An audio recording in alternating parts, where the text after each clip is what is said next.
welcome back to the Rainbow Stork. This episode we're going to be talking about donors, how I went about looking for donors, what I ultimately chose to do. There are so many options when it comes to donors.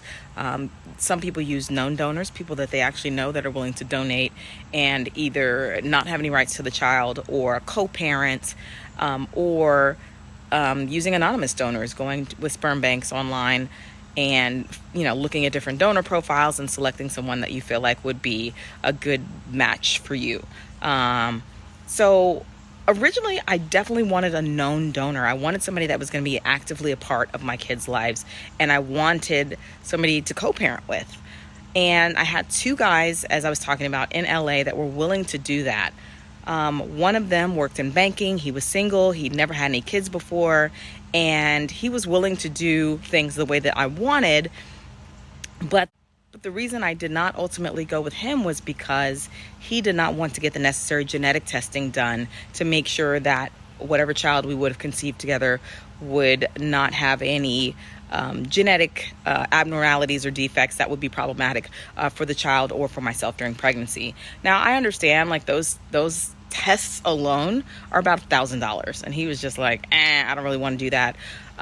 Plus we had to sit down and talk to lawyers and figure out how everything would work, and so it was a process that he wasn't super interested in doing, all of that back end stuff. But I mean, to be honest, kids cost way more than $1,000, and so if he wasn't willing to put down that much to do the process, then it is what it is.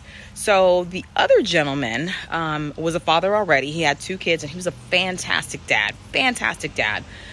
He was much younger than me, and he had some stipulations that I just wasn't very cool with.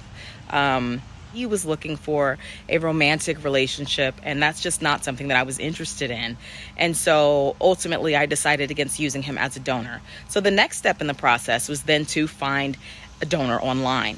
And so what I did is I started researching different sperm banks, cryobanks, if you will, and looking for donors that fit, certain specifications that I had, things that I was looking for in a donor. And I did find that it was really, really, really difficult to find African-American donors. That was something that I was very interested in.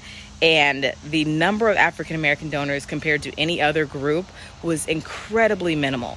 And once one of those guys went up and his sperm was available, it was sold out. I mean, so quickly. So if you didn't get it right then, you were not going to get it at all. So I had to be open at that point to potentially using a donor that was not African American. And so as I went through and I was doing all this research, I mean, most of these sperm banks, you do have to pay for a particular membership to get access to more information about each of the donors. I think there's a small amount of information that you can get for free, but if you do this paid membership, then that will allow you to see more of their profile. And so you get, more of their medical history and, hear the sound of their voice. You see baby pictures, maybe adult pictures, see what, their interests are, their family history and background. So you get a lot more access to information. And so that's ultimately what I decided to do for my very first round. So my very first round of IUI, the sperm costs about $1,000, $995 for one vial. So that's one try. So if you don't get it, it's going to be really, really costly.